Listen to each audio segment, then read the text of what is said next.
Loot Studios sent us STLs for their new miniature war game, Malediction, and challenged us to paint them by Halloween. Can we succeed? Can we? I don't know. What is Malediction, Steve? Well, what is it? What is Malediction? So, we played this at UK Games Expo. We did. And it is a 2 to 4 player miniature skirmish game. Yes. But it is card driven. Yes. So the best way to describe it, in my opinion, is a cross between Warcry, which is Games Workshop's skirmish game, and Magic the Gathering. Because you use the cards as your interface. You use the cards to do special attacks, you use the cards to bring units out onto the field. You quite liked. We were rather enamoured with the miniatures. The miniatures were gorgeous. They were absolutely beautiful. And we awarded them the Mini I'm Too Scared to Paint award because of that fact. Yes. Yeah. We did. Because they were absolutely beautiful minis and full of detail that made them quite scary to paint.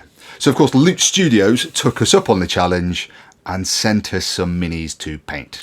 Well, technically, they sent us the files because the whole thing about this Malediction is Loot Studios are a 3D printed model studio. Yeah. So you do not buy the minis off them. Instead, you print them yourself.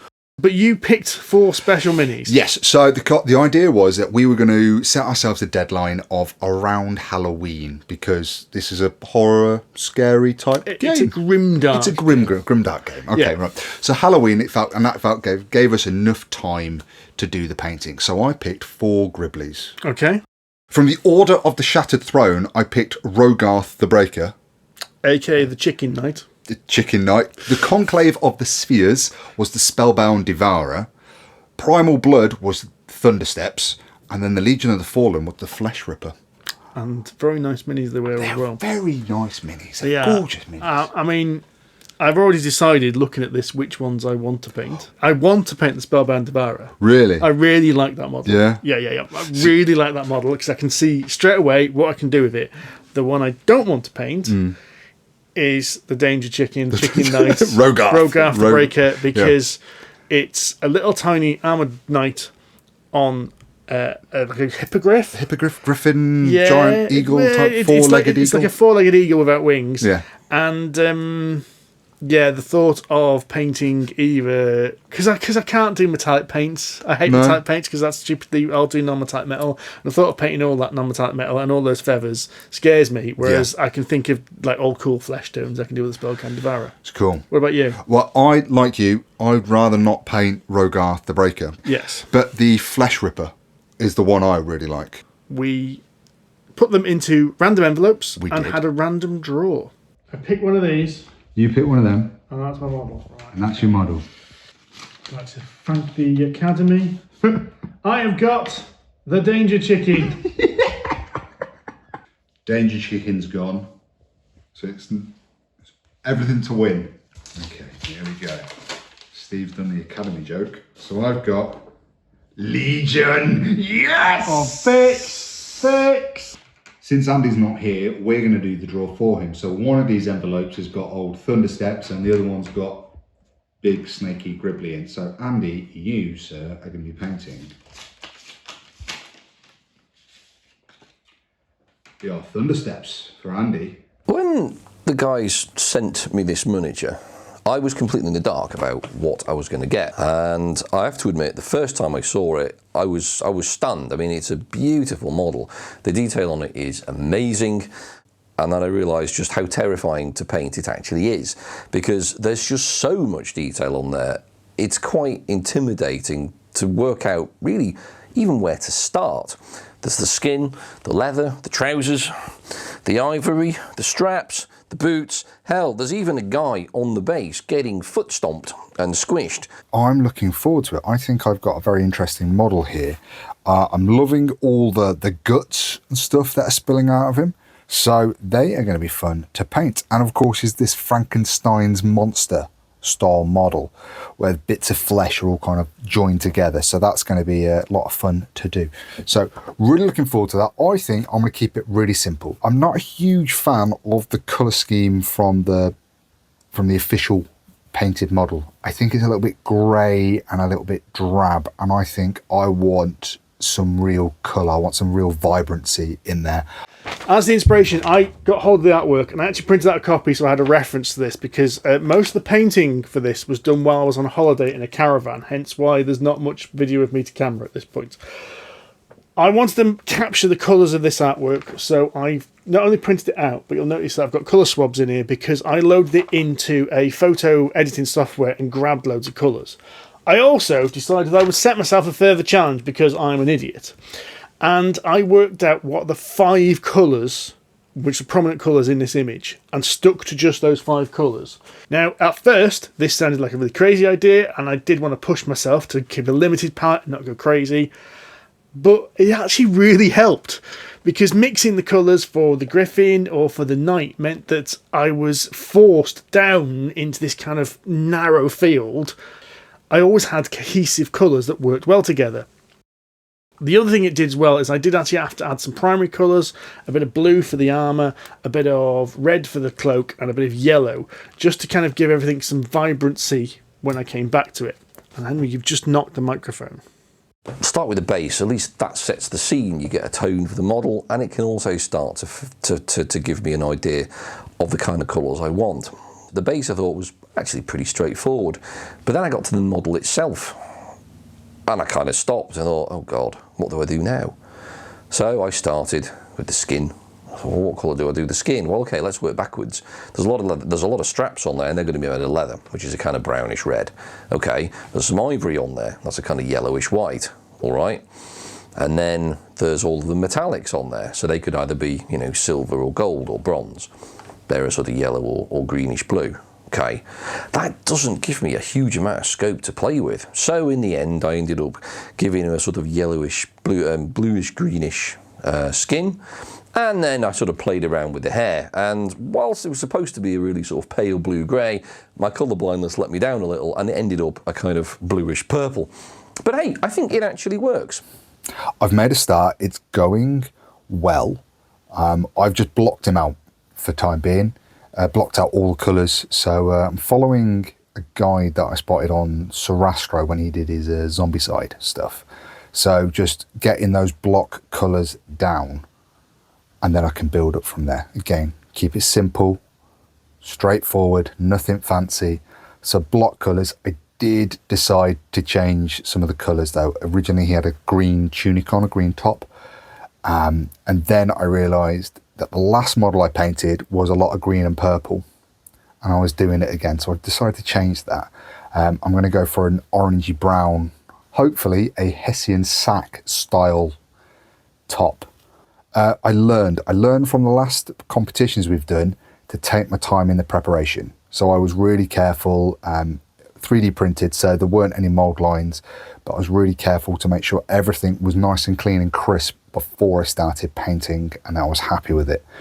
Painting the griffin, the danger chicken, actually was pretty easy, and I decided I would attack the most difficult part first. So I always go for an inside out principle, so I painted the face of both the chicken and the... I keep calling it the chicken, I'm sorry. The chicken and the rider first. It's very, very weird. The knight face, for instance, I was worried that I'd gone too contrasty because I put like a red glaze over the cheeks to make the cheeks look rosy. And if you look at it really close, it looks like he's wearing makeup. But when you look at it at like arm's length, it just looks fine. For the chicken itself, I did what is slowly becoming kind of my standard procedure for painting bigger models, which is I will, on my wet palette, make a transition of all the colours, do them quite thin, and then paint them on wet, blending them. This way I can make sure the blends and the contrast happens right from the start, and then I can go back again with the same colours but not as thinned out and pick out any detail and tidy it up. Painting the model itself was actually quite, not only just difficult, but it did give me a lot of scope to experiment with various brightnesses, values, hues, and also changes in tone as I introduced sort of shades and highlights to the model. I tend not to use washes, so I could really experiment with changing the colour as I enter the shadow. So I introduce a few sort of reds and purples if I've got a yellow tone, or introduce a few sort of blues and greens for things like steel and metal, which introduced a really nice bit of shading. So it took the sheen off the metal to make it look a little worn, and introduce sort of deep sort of reds and purples when his hair goes into shadow by sort of his left shoulder. And also for some of his things like the leather work, introducing really sort of deep, rich reds and oranges to really bring out the flavour of the leather there. It's going well. I've done a lot of the body. I've done a lot of the flesh. Still a lot more to do. I've still got his whole arm to do, which has all the faces on it. But I've been having a lot of fun playing this. If I'm honest, I'm really, really enjoying painting this model. It has a lot of character. There's a lot going on with this. I've had a lot of fun just painting like the staples, because the bits of flesh that are kind of joining up, even when they don't join up properly and you've got bits of kind of muscle fibre underneath it, or the guts and stuff like that showing, there's just a lot of fun to paint this model. Still got work to do, still got time, a lot of time to put in still. I've still got to do, as I say, finish all his flesh.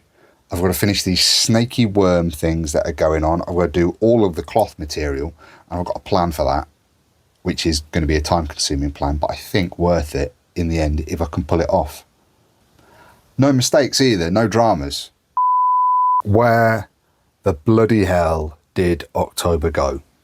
I've got to hand this over to Steve for photos and video stuff in days, and there is still so much to do. Well, of course, yes.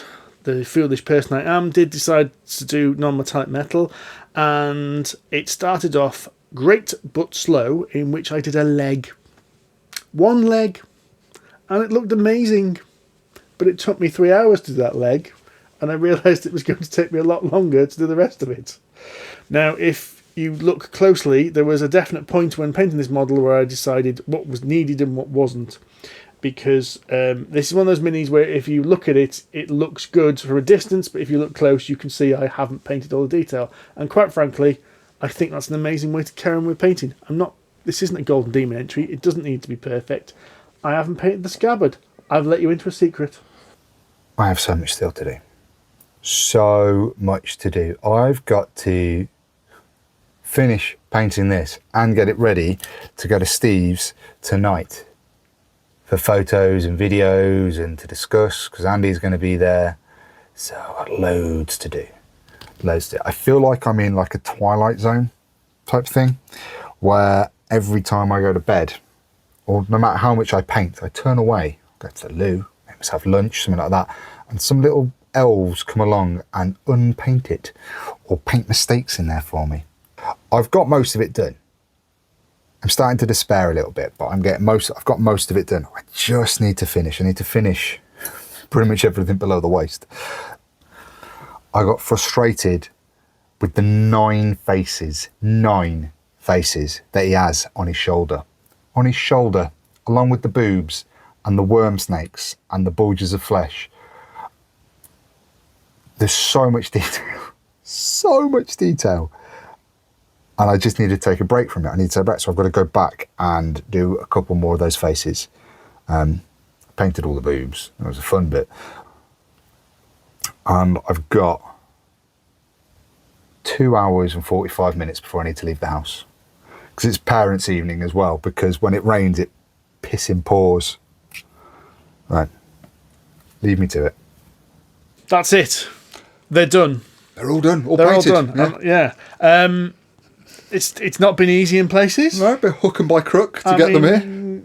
We got them all together on a Monday night, that Monday night gaming session, and I was painting up until 9 p.m. on the Sunday night, and I believe you were painting. I think the paint was still wet when you brought them finished Monday night. I was finished painting whilst eating dinner before driving over.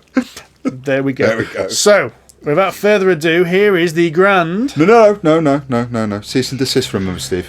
Yeah. Okay, here's the spinny thing. Here they are.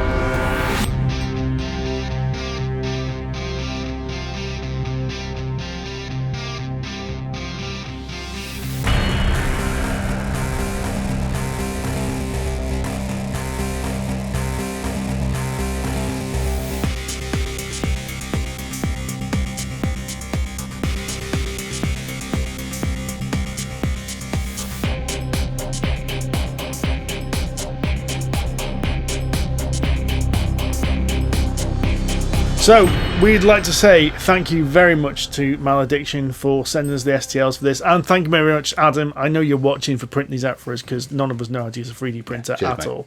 Yeah, but if you want to know more, go to malediction.com, and of course, if you want some more PHC Polyhedron Collider goodies, just go listen to our podcast, which comes out every 3 weeks. Yeah. So the next thing to do is play some Malediction. We need to play some Malediction with our lovely painted minis. Yeah. Yeah. We need to paint the rest of them now. Oh, fuck.